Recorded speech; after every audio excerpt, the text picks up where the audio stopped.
Hi, I'm Alien Cat. Today we will get to know the world's largest aircraft carrier USS Gerald R. Ford with you.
It was built in 2005 at the Northrop Grumman shipyard, named after the 38th President of the United States, Gerald R. Ford.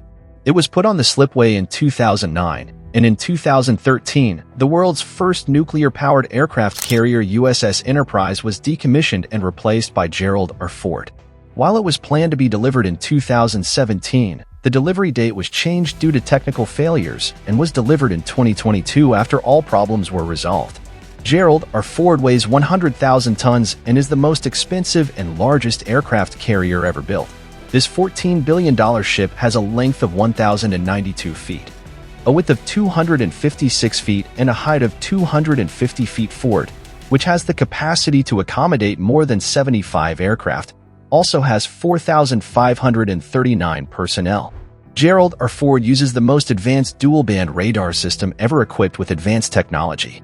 With this radar, multiple rockets can be tracked, monitored, and destroyed. The Gerald R. Ford has not only missiles but also 4 phalanx CIWS machine guns capable of firing 4,500 rounds per minute.